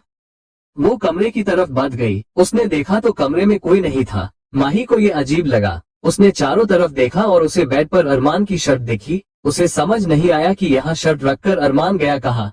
वो शर्ट लेने के लिए झुकने ही वाली थी कि अचानक किसी ने उसे कमर से पकड़ा। माही एकदम से घबराई पर दूसरे ही पल वो शांत भी हो गई, क्योंकि वो जानती थी कि ये कौन था। अरमान ने उसे कमर से पकड़कर ही अपने करीब कर लिया और उसकी गर्दन पर किस करने लगा। माही ने उसके हाथ अपनी कलर से हटाने की कोशिश करते हुए कहा, अरमान, ये क्या कर रहे हैं आप? छोड़िए। अरमान ने कुछ नहीं कहा। वो बस उसे किस कर रहा था। माही ने एक बार दरवाजे की तरफ देखा। उसने अपनी गर्दन एक तरफ स्ट्रेच किया, क्योंकि अरमान उसे किस के साथ बाइट भी कर रहा था, जैसे उसे कोई पनिशमेंट दे रहा हो। पर क्यों? माही ने दरवाजे की तरफ देखते हुए कहा, अरमान, बच्चे उठ जाएंगे, छोड़िए मुझे। दरवाजा खुला था। अरमान ने अब भी उसे नहीं छोड़ा। चैप्टर 210 यही तो प्यार है इंदौर। अरमान ने माही के कान के पास अपना चेहरा ले जाकर अपनी गहरी आवाज में कहा, जानना चाहती थी ना कि मैं तुमसे प्यार क्यों करता हूँ? तो आज सब बताऊंगा तुम्हें। माही ने एक गहरी सांस ली। उसने कुछ नहीं कहा। अरमान ने उसकी ड्रेस की जीप खोल दी और उसकी पीठ को सहलाने लगा, और ये करते वक्त भी वो ऐसे ही मदहोश होकर बोल रहा था, तुम्हें देखते ही तुम पर दिल आ गया था। तुम्हें तो शायद पता भी नहीं होगा कि मैंने उसी वक्त तुम्हारी पीक ली थी, क्योंकि मैं तुम्हें याद रखना चाहता था। उसने एकदम से माही को अपनी तरफ पलटा। माही आज खामोश थी। उसकी पूरी बैग दिख रही थी, क्योंकि अरमान ने जीप जो खोल दी थी। अरमान ने प्यार से उसके चेहरे को छुआ और उसके होंठों के करीब अपने होंठ ले जाकर कहा, तुम्हें बनारस में देखा तो लगा शायद मेरा ख्वाब हो, पर मैं इस ख्वाब को भी सच मानना चाहता था, इसलिए तुम्हें ढूंढ रहा था। उसने माही के होंठों पर अपने होंठ रख दिए। माही ने अपनी आंखें बंद कर ली। अरमान उसके होंठों को लीक कर रहा था, सक कर रहा था और बाइट कर रहा था, पर माही ने एक लफ्ज अपने मुंह से ना निकाला। वो बस चुपचाप एक बुत की तरह खड़ी थी। अरमान ने उसके होंठों को आजाद किया और उसकी ड्रेस को उसे कंधे से नीचे करते हुए कहा, जब पता चला कि तुम्हें कैंसर है तो तुमसे और ज्यादा प्यार हो गया, क्योंकि मुझे लग रहा था कि कहीं मैं तुम्हें खो ना दूं। वो माही के कंधे और गले पर किस करने लगा। वो माही को बाइट्स भी दे रहा था। उसने माही के दूसरे कंधे पर भी यही किया और फिर माही को गोद में उठा लिया और बेड की तरफ ले जाते हुए कहा, जब तुमने कहा कि मैं तुमसे इसलिए दूर भाग रहा हूँ क्योंकि तुम बीमार हो, मुझे बहुत गुस्सा आया था और मैंने अपने ऊपर से कंट्रोल खो दिया और तुम्हें किस कर दिया। मेरे दिमाग में एक बात थी कि क्या तुम्हारे दिल में मेरे लिए ये सोच है। मैं बहुत गुस्से में था। अरमान ने उसे बेड पर लेटाया और आकर उसके माथे को चुमा और उसके हाथ को अपने हाथ में लेकर कहा, जब तुम मुझसे दूर जा रही थी, मुझे बिना बताए इतना गुस्सा आया था कि या तो तुम्हारी जान ले लूं या अपनी जान दे दो। मैं हमेशा हमेशा के लिए तुम्हें अपने करीब कर लेना चाहता था, इसलिए तुमसे शादी की। उसने माही की ड्रेस को उसके शरीर से अलग कर दी और उसकी उंगलियों में अपनी उंगलियां फंसा ली और उसके हाथ को बेड पर प्रेस करते हुए कहा, इन सब के अलावा मुझे नहीं पता कि क्यों आज तक मैंने तुम्हारे अलावा ऐसे किसी को नहीं देखा, पर मैं ये जानता हूँ कि मेरे दिल ने खुद चुना है तुम्हें और अब ये तुम्हारे बिना किसी के बारे में नहीं सोचता। माही ने अब अपनी आंखें खोली जब उसे हल्का सा दर्द महसूस हुआ। अरमान उसे किस करने लगा और माही, उसने आज जो जुनून अरमान में देखी वो आज से पहले कभी नहीं देखी थी। बहुत बार ये हुआ था दोनों के बीच, पर आज कुछ अलग था। माही अरमान के नीचे दबती जा रही थी। इसकी आंखों के कोने से आंसू बह रहे थे, पर ये कोई गम नहीं था उसके लिए। उसे तो आज एक अलग ही सुकून मिल रहा था। दोनों को ही नहीं पता था कि वो एक दूसरे से इतना प्यार क्यों करते हैं, पर करते हैं ये बड़ी बात है। जो गिना जाए वो कहाँ प्यार है, जो समझा जाए वो कहाँ प्यार है। एक अटूट सा धागा है जिसने हर दिल को बांधा है। जो खुद को भूलकर तुझे प्यार करे, कहीं ऐसा यार है? तो हाँ, यही तो प्यार है। दोनों एक दूसरे में खो गए। और यहाँ दूसरी तरफ उमापति के घर रागिनी अपने कमरे में बैठी अरमान की फोटो को निहार रही थी। उसने उस फोटो को देखते हुए कहा, बहुत जल्द आप हमारे होंगे मिस्टर अरमान, और आप पर सिर्फ हमारा हक होगा। हम आपके करीब किसी भी लड़की को नहीं आने देंगे, क्योंकि वो हक सिर्फ हमारा होगा। हम कल बाबा को बता देंगे कि हम आपसे प्यार करने लगे हैं, और आपको भी अपने दिल की बात बता देंगे हम। उसने अरमान की फोटो को अपने सीने से लगा लिया। दूसरी तरफ संजना और अहान भी खूब मजे कर रहे थे। पहले दोनों मॉल गए, वहां से ही कपड़े खरीदे, वहीं पर नाश्ता किया और निकल गए इंदौर घूमने। दोनों अपनी अपनी यादों के पिटारे में नई यादें जोड़ रहे थे, पर दोनों के मकसद अलग अलग थे। फिर भी दोनों एक दूसरे के साथ खुश थे। यहाँ मुंबई में भूमि की टमी अब बाहर दिखने लगी थी। वो ठीक से उठ बैठ नहीं पाती थी, पर सांची और सारे घर वाले उसका बहुत ख्याल रख रहे थे।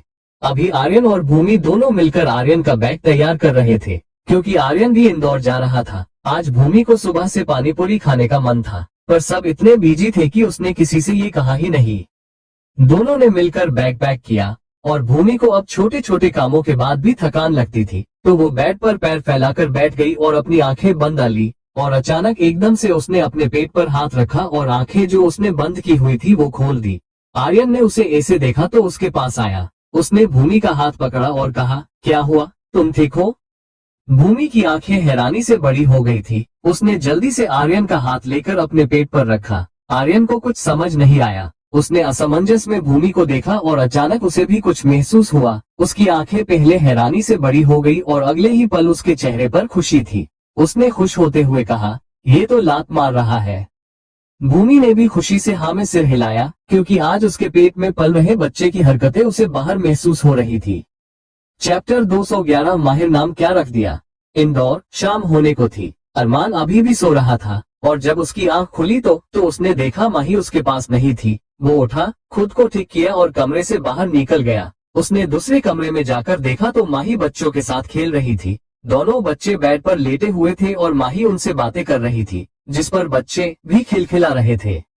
अरमान के चेहरे पर ये देख मुस्कान तैर गई। वो वापस कमरे में गया और वहां से अपना फोन लेकर माही के कमरे में आया और माही और बच्चों की पिक्चर्स लेने लगा। उसने कुछ बहुत प्यारी तस्वीरें ली। उसके चेहरे से स्माइल ही नहीं जा रही थी, और अचानक उसका फोन बजा। जिसने उसे कॉल किया था उसका नाम देखकर अरमान के चेहरे से अपने आप ही स्माइल चली गई, और उसके फोन की आवाज सुनकर ही माही का ध्यान उसकी तरफ गया। अरमान ने भी माही की तरफ देखा। उसने फोन उठाया और अपने कान से लगाकर कहा, हेलो। सामने से रागिनी की आवाज आई, अरमान हमें आपसे बात करनी है। अरमान ने फिर से माही की तरफ देखा और गहरी सांस लेकर कहा, ओके, तो पार्क आ जाओ। वो फोन रखने को हुआ कि रागिनी ने एकदम से कहा, नहीं, पार्क में नहीं। अरमान जानता था कि ये होना ही था। उसने कहा, तो? रागिनी ने थोड़ा नर्वसनेस के साथ कहा, वो होटल रेड मून में रूम बुक किया है, तो वहीं पर आ जाए, बातें भी हो जाएगी और डिनर भी। अब अरमान श्योर था कि रागिनी क्या कहना चाहती है। उसने ओके कहा और फोन रख दिया। सामने माही उसे ही देख रही थी। जब अरमान ने उसकी तरफ देखा तो माही ने अपनी नजरें हटा ली और फिर से बच्चों के हाथ खेलने लगी। उसने अपनी बेटी के दोनों हाथ पकड़ रखे थे और उसने उसके साथ खेलते हुए कहा, पापा की बेटी हो आप? हाँ। मम्मा का क्या फिर? मम्मा क्या लगती है आपकी फिर? हाँ बोलो बोलो। उसकी बातें सुन आरोही एक बार फिर खिलखिला उठी और अब अरमान उनके पास आया। माही ने आरोही के हाथ छोड़ दिए। अरमान बेड पर लेट गया और आरोही को अपने सीने पर बैठाया। उसने उसके दोनों हाथ पकड़ लिए ताकि वो गिरे नहीं। उसने कहा, क्या हुआ है मम्मा को? क्यों डर रही है मम्मा? पापा है ना, तो क्यों डर रही है फिर मम्मा? आरोही अरमान की बातों पर हुंकारी भरने लगी। अरमान ने कुछ सोचते हुए फिर कहा, अच्छा, तो प्रिंसेस को एक और भाई या बहन चाहिए? माही ने एकदम से उसकी तरफ देखा, पर अरमान ने उसे ऐसे इग्नोर किया जैसे उसने माही को देखा ही ना हो। आरोही उसकी बातों पर हुंकारी हाँ भर रही थी। अरमान ने फिर कहा, हाँ, तो अब मम्मा पापा को प्लानिंग करनी पड़ेगी, आपकी लिटिल सिस्टर या ब्रदर के लिए, है ना? अब माही को अजीब लग रहा था। उसने आरोही को अपने पास लेकर थोड़ा चिढ़ते हुए कहा, अरमान, ये आप क्या बोल रहे हैं? बच्चे अभी बहुत छोटे हैं, अभी कोई बच्चा नहीं। अरमान ने माही की तरफ देखा, जिसका ध्यान शायद उन बातों से हट चुका था। उसने उसे कुछ नहीं कहा और मेहर की तरफ देखा, जो शायद सो गया था। उसने उसे देखते हुए कहा, लो, ये जनाब फिर सो गए। नाम क्या माहिर रख दिया, इसकी तो हरकतें भी तुम्हारे जैसी होती जा रही है, सारा दिन बस सोता ही रहता है। माही ने अब हल्के गुस्से से कहा, क्या मतलब हरकतें मेरी जैसे होती जा रही है? अरमान ने उसके फोरहेड पर टेप करते हुए कहा, क्या भूल गई? ऐसे ही बस सोती रहती थी तुम भी, और नींद इतनी गहरी कि उठाने पर भी नहीं उठती थी। उसकी बातें सुन माही का मुंह खुला का खुला रह गया। उसने कहा, ऐसा भी कुछ नहीं था, वो तो दवाइयाँ थी जिनका ऐसा असर था, वरना मुझे इतनी नींद कभी नहीं आई। दी से पूछ लेना। अरमान ने अब उठते हुए कहा, ओके ओके दीदी की चमची, पूछ लूंगा, फिलहाल मुझे जाना है, वरना तुम्हारी बातें या कहूँ बकबक बस चलती ही रहेगी। माही को साफ दिख रहा था कि अरमान उसका मजाक उड़ा रहा था। उसने एक कुशन उठाकर अरमान की तरफ फेंका। अरमान ने बाहर की तरह भागते हुए कहा, मैं जा रहा हूँ, और वो कमरे से निकल गया। बाहर जाकर वो एक दीवार से लगकर रुक गया। एक आराम था उसे कि अब माही ठीक थी। उसने अपना फोन निकाला और टाइम देखा, शाम के 5 बजे बज रहे थे। अरमान ने एक गहरी सांस लेकर कहा, रागिनी उमापति। उसने अपना फोन जेब में रखा और वहां से निकल गया। कमरे में माही भी अब सुकून से थी। वो भी जानती कि अरमान उसका मूड ठीक कर रहा था, पर उसे अब डर लग रहा था रागिनी से। ऐसा नहीं था कि उसे अरमान पर भरोसा नहीं था, पर बस वो इनसिक्योर फील कर रही थी। उसने एक गहरी सांस ली और खुद को शांत किया, क्योंकि वो जानती थी कि अरमान उसे कभी धोखा नहीं देगा। यहाँ दूसरी तरफ संजना और अहान ने भी पूरे दिन बहुत एंजॉय किया, पर अब भी दोनों का मन नहीं था घर जाने का। तो अहान ने प्लान बनाया कि दोनों डिनर करके ही घर जाएंगे। तो दोनों ने रेड मून, जो यहाँ का सबसे बड़ा रेस्टोरेंट और होटल था, वहां जाने का सोचा। चैप्टर 212 शराब का नशा। इंदौर। अरमान घर आया और रेडी हुआ और वापस निकल गया, पर इस बार उसने अहान की गाड़ी नहीं बल्कि खुद की गाड़ी ली। वो सीधा होटल रेड मून पहुंचा और वहां पहुंचकर उसने रागिनी को कॉल किया। तो जैसे रागिनी भी जानती ही थी कि अरमान ने उसे क्यों कॉल किया है, उसने कहा, रूम नंबर 69 में आ जाए अरमान, हम आपका इंतजार कर रहे हैं। अरमान ने बस हम कहा और होटल के अंदर चला आया। सब उसे ही देखने लगे, क्योंकि आज वो जेहर लग रहा था। Black shirt and jeans, shirt की बाजू फोल्ड की हुई और 2 बटन खुले, हाथ में महंगी घड़ी और ब्लू स्टार परफ्यूम, जिसकी खुशबू किसी को भी पागल करने के लिए काफी थी। उसने काउंटर पर जाकर पूछा, रूम नंबर 69 किस तरफ है? सामने खड़ी लड़की भी अरमान में कहीं खोश ही गई थी। उसने अपने हाथ से लेफ्ट की तरफ इशारा किया तो अरमान उसे थैंक यू बोल वहां से चला गया, और कमरे को ढूंढते ढूंढते वो रूम नंबर 69 पर पहुंच ही गया। उसने जाकर दरवाजा खटखटाया तो अंदर से रागिनी ने कहा, कम इन। अरमान दरवाजा खोलकर अंदर चला आया। उसके चेहरे पर कोई भाव नहीं था, पर उसके मन में क्या चल रहा था ये अभी कह पाना मुश्किल था।